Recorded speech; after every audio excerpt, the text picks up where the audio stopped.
Sure. So I grew up in San Antonio, Texas, and I grew up in a poor working class community and home.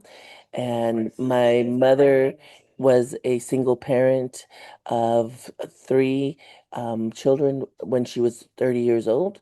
And so I experienced a lot of hardship, and I witnessed a lot of the discrimination my mom went through as a Mexican American woman growing up in Texas.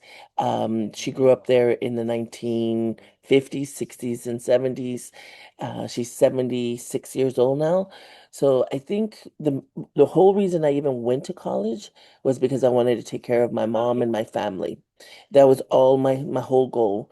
So as a alleged like Hispanic minority, one of the things, and I say a Hispanic minority because I don't use the word Hispanic anymore. I identify as a Mhm, Chicana, as a Latina, and as a Tejana.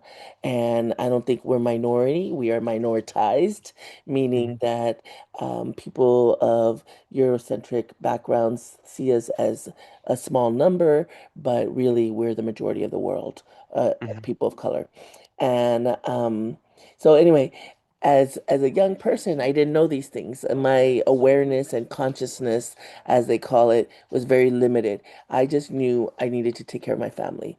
So I wanted to go to the best schools and you do all the summer programs, all the organizations, so that I could go to the best schools. And mhm, then I went to this program where several students were going to Ivy League schools. So I decided, well, they told me, you're here at this program with us, you have to go to an Ivy League too. So I applied to like 13 schools and I got into Princeton. And that's the school that I chose because if you're a poor working class person, even if you're a middle class person, you can go there for free. mhm, Anybody whose family makes less than $100,000 a year goes there for free. So anyway, that's the long story to say that when I got there, I realized that as a young Latina Tejana, my whole family had experienced so much discrimination. And so I wanted to study this in class. There was only one Chicano professor on campus, and mhm, he was a religion professor, but he taught about race and ethnicity from a spiritual perspective and also taught about racism, basically. And so that was the beginning of my journey when I realized that it wasn't just my mom that was experiencing discrimination, but we were all, our community, Latino, Latina, Latinx people were experiencing discrimination for generations since the 1800s and even before that in the 1500s when colonization started. And so he taught us about colonization. He taught us about the role of religion. He taught us about the world of discrimination. And so I decided that everybody had to learn this because I was like, how could it just be that only a few of us learn this? So I mhm, decided to become first a teacher. I wanted to be a history teacher. And then I realized, no, no, no, I need to teach the teachers. So I got a PhD in education. And then I said, no, I can't just teach the teachers. I had to teach everybody. So now, first I taught women's studies, gender and sexuality studies, where we teach about all kinds of discrimination as well. And I did that for 15 years at UNLV. And yep, then in 2019, I moved to California, and now I'm a professor, and I'm just recently the former chair. I was the chair for 5 years of Chicano, Chicana, Latino, Latina, Latinx studies. And mhm, again, like one of my biggest commitments is to make sure people from my community, brown, working class, immigrant folks, I'm not an immigrant myself, but I know that my family, has that lineage. And so I believe that those folks, my community, have not had equal access to schools. And so it's my goal to help them get to college. And it's also my goal to teach everyone about the discrimination that we've experienced so that we can try to put an end to it. So that's how I got to be where I'm at. excellent. What I like the story was incredible. What I liked it is like maybe we as people of minoritized backgrounds, or we're told that like we can't do things. A lot of times, like I don't think we know what we want to do. Like we're so limited when we're young, and then when I feel like a lot of the same thing that happened to you happened to me. I didn't even know that I was like Latino or Hispanic until I went to college, and I took these classes from professors like Dr. Maroon, and then one of my Latino literature professor was also really instrumental in getting me inspired to do this. And then that's when I decided that I also needed to be an educator. It's crazy how much of your story mirrors mine. And I think a lot of these students, even if they think they want to do something like that right now, or they're like, I would never be a teacher. You never say never. I think we get inspired by other people when we're older in life, and it just opens up these opportunities. I used to be an engineer before I did this, so I never in a million years thought that I would teach Latino leadership. But this is actually my favorite class. I'd much rather do 6 sections of this than the 3 sections of engineering and the 2 sections of architecture I teach at the school. This is actually my passion, and this is my I'm blessed that my school lets me do this here. The funny thing is that because I was like a high achieving kid in school, Hmm. everybody told me to be an engineer. Yeah. Yeah, I didn't really want to be an engineer, but I figured if that's what gets me into college, I'll do it.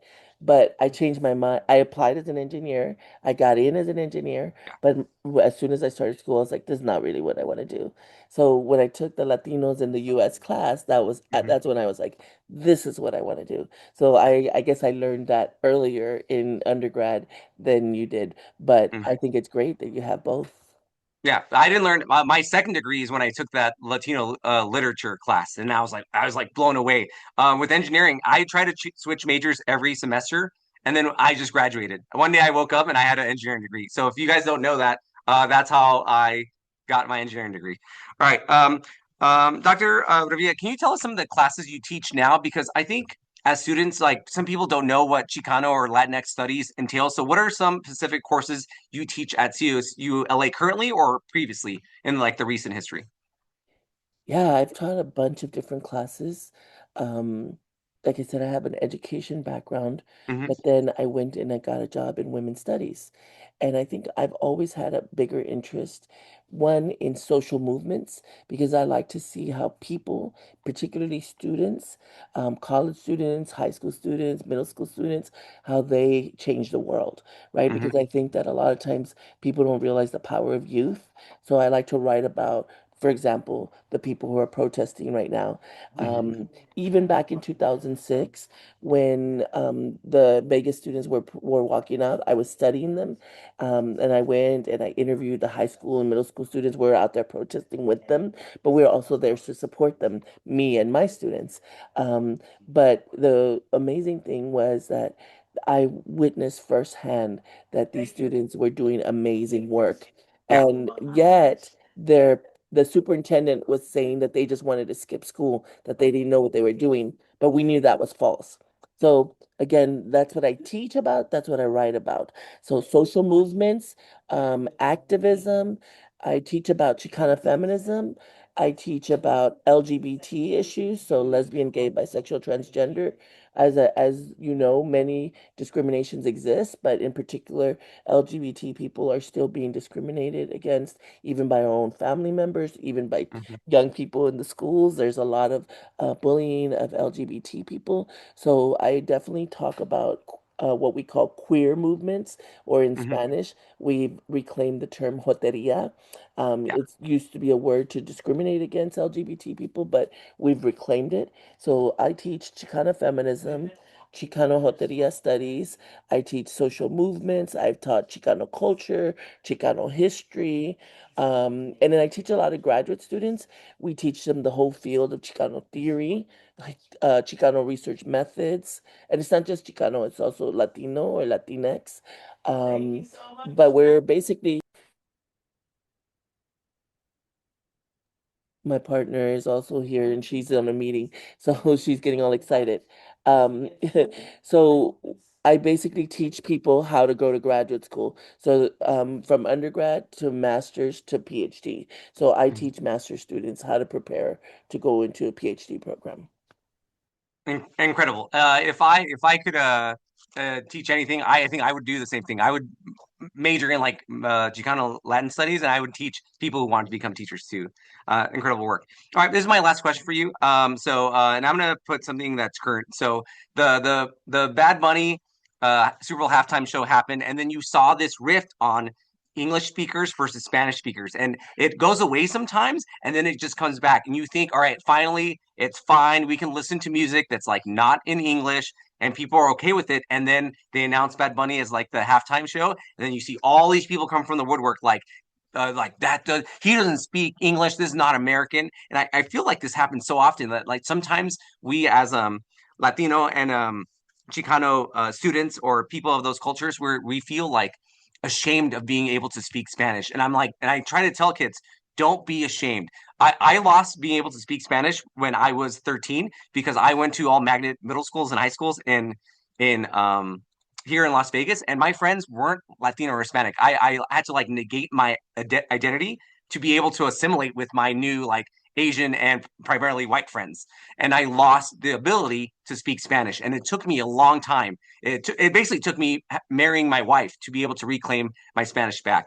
And so I try to preach to kids like, don't lose your Spanish. It's literally a superpower. And when you lose it, it's so hard to get back. It's like night and day. So how have you leveraged like your background? If you are bilingual, I assume yes. How have you leveraged your ability to speak two languages in your career or in your activism or the things you do? How do you use it as your superpower? Thank you. Thank you for that whole lesson on language. That's amazing. And again, your story is very common, right? It's so common to it resonates with me. So the funny thing is, for those of us who were born in Texas, most of us are like third, fourth, fifth generation. My Hmm. family has been in Texas since it was Mexico. I was just telling my kids, like I've been doing the ancestry.com, and Hmm. we trace our families to San Antonio, Texas, back to the 1840s, and Texas became part of the United States in 1846. Yeah. And my family was already there. And then, we also have indigenous background, we also have Spanish background. But one of the things that I like to point out, there's this saying, we didn't cross the border crossed us, Yeah. right? And literally, the United States stole the land of the Southwest, which includes Nevada. And Hmm. one of the things that they did is they pretended to buy it, but they, of course, didn't give the people the money it was Right. worth.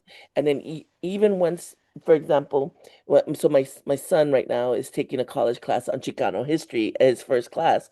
Even Hmm. though I've always taught him this stuff at home, he's never taught it learned it in class.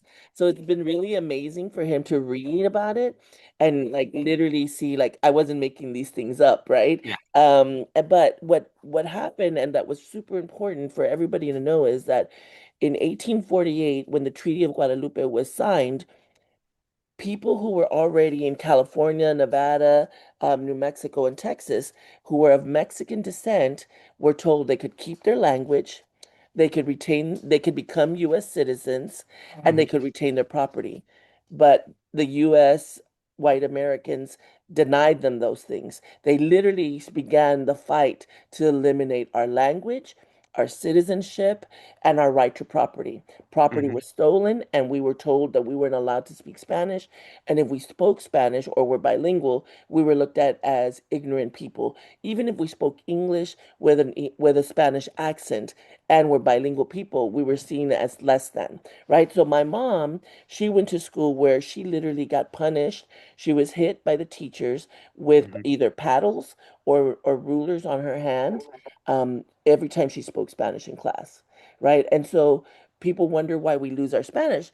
It's because our families have been literally discriminated against for speaking Spanish.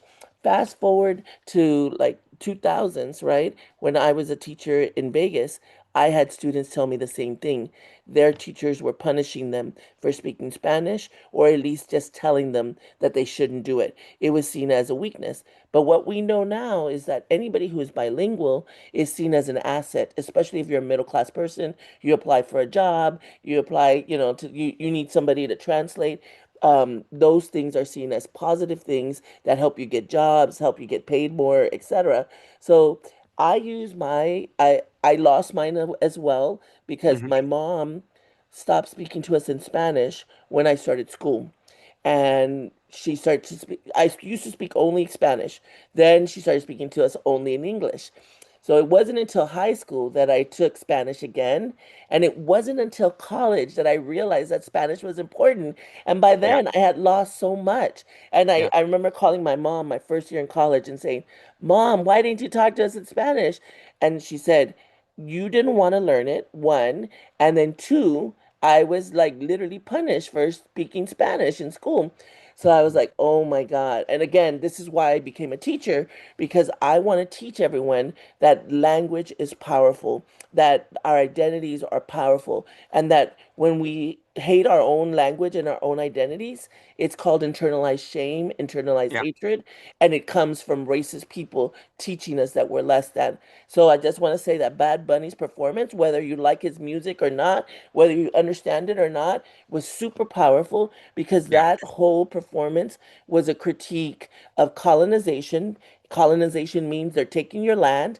It's also a critique of people denying you your language and your identity and stealing your land through yeah, gentrification. And so, whether you understand it or not, it's an important moment in time, not just for Puerto Ricans, but all Latinx people and all people of color who have been denied their identities, their language, their citizenship, etc. So watch it again. Try to look up the words, especially mhm, Ricky Martin's song. Look yeah. that one up and look for the translation in English, and you'll see it was a direct critique on people stealing the land of Puerto Rico and denying them their identities.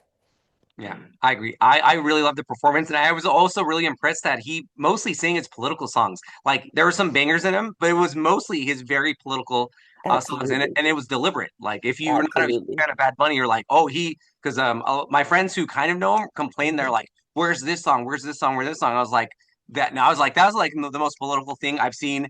I mean, and then Kendrick Lamar's performance is really political too. I Mm, love how even though the NFL is a really conservative league, they're allowing these people to platform their voices to people who would never see this stuff. They would never read absolutely. about it, and they would be like, I don't even know where Puerto Rico is. And then you just got a Puerto Rican history lesson in 13 incredible music minutes. So I Absolutely. loved it too. I thought it was really good.